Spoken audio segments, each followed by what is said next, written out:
strike into the crowd. வணக்கம் நண்பர்களே, welcome to my channel CCF உங்கள் cricket with mister cocktail furious. இப்போ நம்ம டிஸ்கஸ் பண்ண போற டாபிக் IPL 2025 மேட்ச் 33 ரிவ்யூ தான் between Mumbai Indians versus Sunrisers Hyderabad at Wankhede stadium. இந்த மேட்ச்ல மும்பை இந்தியன்ஸ் கம்ஃபர்டபுளா 4 விக்கெட்ஸ் வித்தியாசத்துல வின் பண்ணிட்டாங்க. இன்னுமே கம்ஃபர்டபுளா அவங்க வின் பண்ணிருக்கலாம். தேவையில்லாம லாஸ்டா ஒரு 2-3 விக்கெட்ஸ் விட்டாங்க, அது ஏனே தெரியல.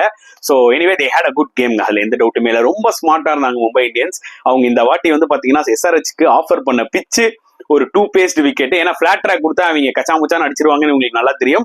ஜென்ரலா 2 பேஸ்ட் விக்கெட் ஸ்லோ விக்கெட்ல அவங்க பயங்கரமா ஸ்ட்ரகிள் ஆவாங்கன்றதும் தெரியும். அதுக்கேற்ற மாதிரி பிச்சை கொடுத்தாங்க, நல்லா SRH மாட்டினாங்க. பிளஸ் ஒரு மிகப்பெரிய பாசிட்டிவா என்ன ஸ்டார்டிங்லேயே அமைஞ்சதுன்னா கரெக்டா ஹர்திக் பாண்டியா டாஸை வின் பண்ணாரு. புரியுது அவங்களுக்கு? ஸோ டாஸை வின் பண்ணது ஒரு மிகப்பெரிய குரூஷலா வந்து அமைஞ்சுது. ஏன்னா செகண்ட் பேட்டிங் கொஞ்சம் பெட்டரா இருந்துச்சு கம்பேர் டு ஃபர்ஸ்ட் பேட்டிங்ன்றதா என்னோட ஒரு பாயிண்ட் ஆஃப் வியூ. ஸோ நம்மளும் வந்து பாத்தீங்கன்னா ப்ரிவியூல MI தான் ப்ரெடிக்ட் பண்ணோம். ஸோ அதுக்கேற்ற மாதிரி MI வின் பண்ணிட்டாங்க. இப்போ 6 பாயிண்ட்ஸோட அவங்க வந்து பாத்தீங்கன்னா ஓரளவுக்கு மேல வராங்க. ஸோ நம்ம ஏற்கனவே சொல்லியிருந்தோம் MI SRH CSK வந்து ஒரு ட்ரை சீரிஸ் மாதிரி ஆடிட்டு இருக்காங்க. ஸோ இதுல இருந்து எந்த டீம் டாப்ல போக போகுதுன்னும் போது நான் சொல்லியிருந்தேன் அதிகமான ஆப்பர்ச்சுனிட்டி MIக்கு தான் இருக்குன்னு. இப்போ இந்த மேட்ச் MI வின் பண்ணதுனால டெஃபினட்டா உங்களுக்கு அதிகமான ஆப்பர்ச்சுனிட்டி இருக்கு. ஏன்னா நெக்ஸ்ட் மேட்ச் அவங்க CSKவோட விளையாட போறாங்க எங்க வாங்கடேல. இப்போ பும்ராவும் வந்து பாத்தீங்கன்னா 3 மேட்ச் ஆடிட்டாரு. ஸோ அவரும் ஒரு ஃபிட்னஸ்ல நல்லா ஒரு டெவலப் ஆயிருக்காரு, கிளியரா தெரியுது. ஹர்திக் பாண்டியா நல்லா போடுறாரு. இந்த மேட்ச்ல ஹர்திக் பாண்டியாவோட கேப்டன்ஷிப் எனக்கு ரொம்ப பிடிச்சிருந்ததுங்க. ரொம்ப விஜிலண்டா இருந்தாரு, நல்லா பண்ணாரு. அண்ட் ஆஸ் அ பிளேயரா அவர் இந்த வருஷம் MIக்கு இமென்ஸா கான்ட்ரிபியூட் பண்ணிருக்காரு, both with bat and ball. அதை நம்ம அக்செப்ட் பண்ணியே ஆகணும். கேப்டன்ஷிப்ல தான் நிறைய ஓட்டைகள் இருந்தது, ஆனா இந்த மேட்ச்ல எல்லா ஓட்டைகளையும் வந்து அடைச்சாரு. சூப்பரா ஆக்சுவலா பெர்ஃபார்ம் பண்ணாரு as a கேப்டனான்றதான் நான் கண்டிப்பா சொல்லியே ஆகணும். ஸோ 2 டீமுமே வந்து பாத்தீங்கன்னா எந்த ஒரு பிளேயிங் லெவன்லயும் சேஞ்சஸ் பண்ணணும்னு அவசியமும் இல்லை. ஏன்னா போன மேட்ச்ல SRH வின்னோட வராங்க, MIயும் வின்னோட வராங்க. எல்லாமே பெர்ஃபெக்டா இருந்தது. நான் சொன்ன மாதிரி நல்ல டாஸ் வின் பண்ணாரு ஹர்திக் பாண்டியா. சூப்பரா போலிங் போட்டு SRH 162 ரெஸ்ட்ரிக்ட் பண்ணாங்க. இன்னுமே கொஞ்சம் டெத்ல, அதுவும் லாஸ்ட் ஓவர் ஹர்திக் பாண்டியாவா இருக்கட்டும் இல்ல சஹரோட லாஸ்ட் ஓவர் கொஞ்சம் பெட்டரா போட்டுருந்தா 150க்கு கீழே SRH ஆக்சுவலா ரெஸ்ட்ரிக்ட் பண்ணிருக்கலாம். But nevertheless it was a below par score. இந்த ஒரு பர்டிகுலர் விக்கெட்ல 185 190 அடிச்சிருக்கணும். அதனால SRH இந்த மாதிரி பிச்சில் கண்டிப்பா மாட்டுவாங்கன்னு தெரியும். இருந்தாலுமே அபிஷேக் சர்மாவும் சரி டிராவிஸ் ஹெட்டும் ரொம்ப சென்சிபிளா விளாண்டாங்க. கண்டிஷன்ஸ்க்கு ஏற்ற மாதிரி அவங்க வந்து 50 ரன்ஸ் ஓப்பனிங் பார்ட்னர்ஷிப் போட்டாங்க. பயங்கரமா ஸ்லாம் பேங்க் இல்லைனாலும் தே டுக் சம் டைம். நான் என்ன நினைச்சேன்னா okay they are very smart, அவங்க வந்து ஸ்மார்ட்டா இருக்காங்க, கச்சா முச்சான்னு சுத்துல இந்த விக்கெட்ல நினைச்சேன். பட் எப்போ வந்து அபிஷேக் சர்மா அவுட் ஆனாரோ அப்போ ஹர்திக் பாண்டியா ஒரு மூவ் பண்ணாரு. என்ன பண்ணாருன்னா 2 லெஃப்ட் ஹேண்டர்ஸ் இருக்கும்போது வில் ஜாக்ஸ் எடுத்துட்டு வந்தாரு. அன்பார்ச்சுனேட்லி கரண் சர்மாக்கு இன்ஜுரி ஆயிடுச்சு. ஏன்னா நீங்க மேட்ச் ஸ்டார்ட் ஆனே வந்து பாத்தீங்கன்னா தீபக் சார் ஃபர்ஸ்ட் ஓவர்ல வேற லெவல்ல போட்டாருங்க. ஃபர்ஸ்ட் பாலே கேட்ச் வில் ஜாக்ஸ் விட்டுருவாரு. இமிடியா நெக்ஸ்ட் பால் வந்து பாத்தீங்கன்னா கரண் சர்மா கேட்ச் அவரை விட்டுருவாரு. கொஞ்ச நேரம் கழிச்சு கரண் சர்மாக்கு அதே மாதிரி கேட்ச் தான் போகும், ஆனா முன்னாடியே பால் பிச் ஆயிடும். ஆனா பாத்தீங்கன்னா அவரோட ஃபிங்கர்ஸ்ல அடிபட்டு அந்த வெப் வந்து கிழிஞ்சிரும்.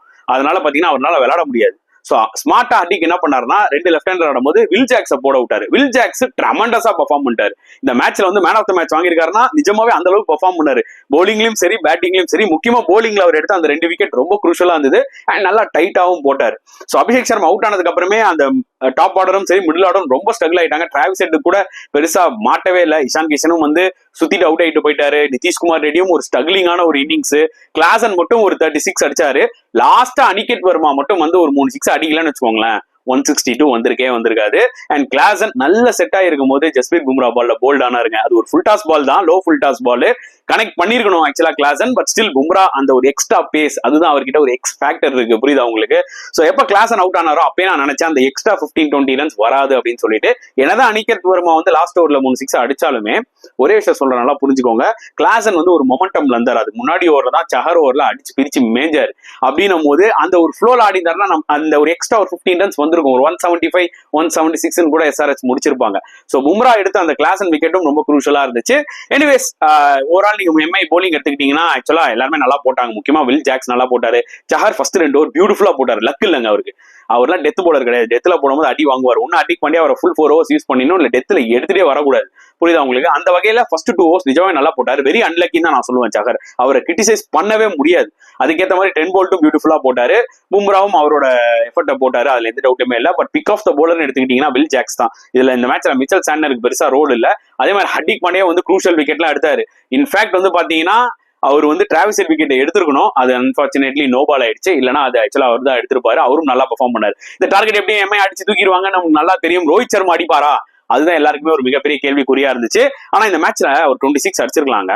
செம்மையா விளாண்டாரு. அந்த பழைய ரோஹித் சர்மாவை நம்மளால ஃபீல் பண்ண முடிஞ்சது. அந்த பிக்அப் ஷாட், அவரோட ஃபேவரட் ஹுக் ஷாட், ஒரு நல்ல ஃப்ளோல இருக்கும்போது ஒரு ஃபுல் டாஸ் பால்ல கவர்ஸ்ல டிராவிஸ் ஹெட்டுக்கு கேட்ச் கொடுத்துட்டு அவுட் ஆயிட்டாரு பேட் கமின்ஸ் பால்ல. கொஞ்சம் டிசப்பாயிண்டிங்கா இருந்தது. ஏன்னா ரோஹித் சர்மா ஒரு ரோல்ல இருந்தாரு, அப்படியே ஆடி இருந்தாருன்னா பாக்கிறதுக்கு செம்மையா இருந்திருக்கும். பட் ஒரு எண்ட்ல ரிக்கில்டன் அவர் பாத்தீங்கன்னா கான்பிடென்டா விளையாடிட்டு இருந்தாரு. வில் ஜாக்சன் முன்னாடி இறக்கி விட்டாங்க. ஒரு கட் ஃபீலிங்ல தான் இறக்கி விட்டுருப்பாங்க. ஏன்னா போலிங்கும் நல்லா பெர்ஃபார்ம் பண்ணாரு, பேட்டிங்லயும் ஒரு க்ரூஷியல் 26 balls 36 அடிச்சாரு. சூரியகுமார் யாதவ் ஒரு 20 odd runs ஒரு கேமியா விளையாட்டு போனாரு. அதுக்கப்புறம் ஈஸியா முடிக்க வேண்டிய மேட்ச் பாத்தீங்கன்னா அவர் அவுட் ஆறாரு. அதுக்கப்புறம் பாத்தீங்கன்னா நமந்தீர் அவுட் ஆறாரு. 6 விக்கெட் தேவையில்லாம விட்டாங்க.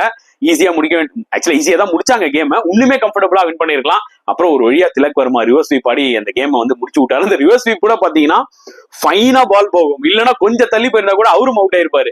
சோ நிறைய டிராமா இந்த எண்ட் கண்டிப்பா சொல்லி ஆகணும். எஸ்ஆர்எச் போலிங்ல ஒண்ணுமே இல்லைங்க. நம்ம ஏற்கனவே சொன்ன மாதிரி தான் பேட் கமின்ஸ் ஒரு மனுஷன் தான் உயிரை கொடுத்து போலிங் போட்டுக்கிட்டு இருந்தாரு. 3 விக்கெட் எடுத்தாரு. நானே எடுக்கிறேன்டா ரெஸ்பான்சிபிலிட்டின்ற மாதிரி. முகமது ஷமி நிஜமா ஸ்ட்ரகிளிங் லாட்டுங்க. ஏன்னா பழைய முகமது ஷமியாவே இருந்தாலுமே T20ல ஜெனரலா அடி வாங்குவார். ஏன்னா அவர் அந்த மாதிரி லென்த் போடுவார். ஓகே, ஆனா இப்ப ரீசென்ட் டைம்ல பாத்தீங்கன்னா ஸ்லோ விக்கெட்ஸ்ல கூட பாத்தீங்கன்னா அந்த லென்த் தாங்க அடிக்கிறாரு, தேங்காய் உடைக்கிறாருங்க. இந்த மாதிரி ஒரு ஸ்லோ விக்கெட்ஸ்லாம் அந்த மாதிரி நீங்க தேங்காய் உடைச்சிங்கன்னா ரன்னு பயங்கரமா போகும். அவங்க பாத்தீங்களா மும்பை இந்தியன்ஸ், அதாவது அவங்க பேசலாம் கூட கட் பண்ணி பும்ரால இருந்து போல்ட்ல இருந்து எல்லாருமே அந்த கட்டர்ஸ் தான் போட்டாங்க. ஏன்னா கட்டர்ஸ் எல்லாமே ஹோல்ட் ஆச்சு. கொஞ்சம் சென்சிபிளா போடணுங்க. மேபி உங்களோட ஸ்ட்ரென்த் அந்த back of length, hard length இருக்கலாங்க. பட் சம்டைம்ஸ் சில கண்டிஷன்ஸ்க்கு ஏற்ற மாதிரி நீங்க போடணும். இதுவே ஒரு ஃபிளாட் ட்ராக்கா இருக்கு, இல்ல ஒரு கிரீன் விக்கெட்டா இருக்குன்னா நீங்க நம்பி அந்த பேக் ஆஃப் லென்த் போடலாம், பேட்ஸ்மேன் டிசீவ் ஆலான்னு. ஸ்லோ விக்கெட்ஸ்ல பாத்தீங்கன்னா நீங்க இந்த மாதிரி தேங்காய் உடைச்சீங்கன்னா கண்டிப்பா ரன்னுக்கு போவீங்க. சோ கண்டிப்பா ஷமியோட ஒரு ஃபார்ம் பாத்தீங்கன்னா அவுட் ஆஃப் ஃபார்ம் மிகப்பெரிய கன்சர்னா எஸ்ஆர்எச்க்கு இறங்குது. அண்ட் நான் ஆக்சுவலா இந்த மேட்ச்ல ஹர்ஷல் பட்டேலுக்கு அதிகமா எக்ஸ்பெக்ட் பண்ணாங்க. இந்த விக்கெட் ஹோல்டு வேற அதா, அதனால பட் அவருமே பாத்தீங்கன்னா ஆர்டினரியா போட்டாரு. இதுதான் இதான் பிரச்சனை எஸ்ஆர்எச் கிட்ட. ஹர்ஷல் பட்டேல் நீங்க எந்த மேட்ச்ல அவர் பெர்ஃபார்ம் பண்ணுவாருன்னே நம்மளுக்கு சொல்ல முடியாது. போன மேட்ச்ல 4 விக்கெட் எடுத்தாரு. இந்த விக்கெட் அவருக்கு கண்டினியூவா கரெக்டா இருந்துச்சு. ஆனா அவர் அதுக்கேற்ற மாதிரி போடல. பேட் கமின்ஸ் மட்டுமே தான் ஆக்சுவலா எல்லாமே பெர்ஃபார்ம் பண்ணாரு. இப்போ இந்த மாதிரி ஸ்லோ விக்கெட்னு வந்துட்டால பேட் கமின்ஸ் கூட பேட்டிங்ல கூட ஒரு இம்பார்ட்டன்ட் 6 அடிச்சாரு. சோ பேட் கமின்ஸே தான் பேட்டிங் பண்ணணும், பேட் கமின்ஸே தான் போலிங் போட்டு விக்கெட் எடுக்கணும், பேட் கமின்ஸே தான் ஃபீல்டிங்ல கேட்ச் எடுக்கணும், பேட் கமின்ஸே தான் பவுண்டரி லைன்ல டைவ் அடிச்சு பால தடுக்கணும். பார்க்கும்போது எனக்கு அப்படிதாங்க தெரிஞ்சது. என்ன அந்த டீம்ல பார்த்தா வெறும் பேட் கமின்ஸ் தான் வெளியில தெரியறாரு, வேற யாருமே தெரியற மாட்டேங்கிறீங்கன்ற மாதிரி. நான் ஏற்கனவே சொல்லியிருக்கேன், ஷீஷான் அன்சாரி ஒரு நல்ல டேலண்ட் தாங்க. ஆனா ஆப்போனன்ட் விளையாடும் போதுல அவரை பார்க்கும்போது உங்களுக்கு ஒரு பயம் எதுவும் வராது. ஏன்னா சின்ன பையன் வாட அட்டாக் பண்ணலாம் அப்படிதான் ஆடுவாங்க. அதுவும் ஒரு பிரச்சனை. ஒரு ஸ்பின்னரை பார்த்து பயப்படுற அளவுக்கு எஸ்ஆர்எச் கிட்ட அந்த மாதிரி பிளேயர் இல்ல. Is a good player, but அவருக்கு பேக்கப் பெருசா இல்ல. ராகுல் சாரை உள்ள எடுத்துட்டு வந்தாரு ஆக்சுவலா பேட் கமின்ஸ் ஒரே ஒரு கொடுத்துட்டு அப்புறம் நிறுத்திட்டாரு. அது எதுக்கு அதை எடுத்துட்டு வந்தாங்கன்னு தெரியல. சோ பிட் ஆஃப் ஒரு கன்ஃபியூஸ்ட் ஸ்டேட் ஆஃப் மைண்ட்ல இருக்காங்க எஸ்ஆர்எச். அதுல எந்த டவுட்டுமே இல்ல. இப்ப தோக்கவும் செஞ்சிட்டாங்க. சோ எஸ்ஆர்எச்சும் சிஎஸ்கேவும் trailing on the same boat தான் நான் சொல்லுவேன். இந்த 2 டீமுக்குமே டாப் 4 போடுறது நிஜமாவே பிராக்டிகலாவே கஷ்டம். ஹார்ட் கோர் ஃபேன்ஸ் இனி இருக்கும் ஆக்சுவலா நம்பிக்கையோட தான் இருப்பாங்க. நான் கூட ஒரு டீமோட ஹார்ட் கோர் ஃபேன் தான். பட் ரியாலிட்டியா நான் பேசுவேன். ஓகே, அந்த டீம் கிட்ட சரக்கு இருக்கா? நீங்க பாத்தீங்கன்னா சிஎஸ்கே எஸ்ஆர்எச் கம்பேர் பண்ணும்போது எஸ்ஆர்எச் கிட்ட மேட்ச் வினர்ஸ் இருக்காங்க. ஓகே, மொக்கையா விளையாடுறாங்க, ஆனா ஆன் தி டே வின் பண்ணி கொடுக்க முடியும். ஆனா சிஎஸ்கேல அது கிடையாது. Middle order damn weak, top ஆர்டரே ஒரு மாதிரி அப்படி இப்படின்னு இருக்கு. மிடில் ஆர்டர்ல இவ்வளவு பெரிய ஓட்டம் இருக்கு. சோ இந்த 2 டீமுமே பிராக்டிகலா டாப் 4 வரது ரொம்ப கஷ்டங்க இனிமேல். ஏன்னா 7 மேட்சஸ் 6 மேட்ச் வின்லாம் பண்ணலாம். இதுக்கு முன்னாடி ஐபிஎல் நடந்திருக்கு. அதெல்லாம் பாத்தீங்கன்னா 8 டீம்ஸ் இருக்கும். இப்பெல்லாம் 10 டீம்ஸ் இருக்கு. அவ்வளவு சீக்கிரம் அது கஷ்டங்க. என்னதான் ஆர்சிபி போன தடவை பண்ணாலுமே பட் ஸ்டில் இப்ப இருக்கிற டீம் கிட்ட இருக்கிற அந்த சரக்கை பார்க்கும்போது அது ரொம்பவே கஷ்டம் தோணுது. எம்ஐக்கான ஆப்பர்ச்சுனிட்டி இருக்கு, அது மட்டும் நான் கண்டிப்பா சொல்லிக்கிறேன். அதுல எந்த டவுட்டுமே இல்ல.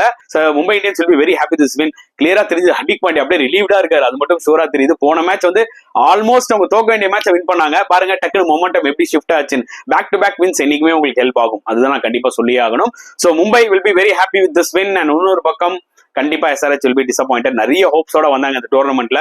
இப்ப 7 மேட்ச்ல அவங்க 6 மேட்சாவது வின் பண்ணணும், which is going to be really really difficult மக்களே. சோ இந்த மேட்சை பத்தி நீங்க என்ன ஃபீல் பண்றீங்க? மறக்காம கமெண்ட் செக்ஷன்ல போடுங்க. இந்த வீடியோ பிடிச்சிருந்தா லைக் பண்ணுங்க, ஷேர் பண்ணுங்க, முடிஞ்சா சப்ஸ்கிரைப் பண்ணுங்க. சோ நெக்ஸ்ட் வீடியோல பார்க்கலாம் ஃப்ரெண்ட்ஸ். until then bye.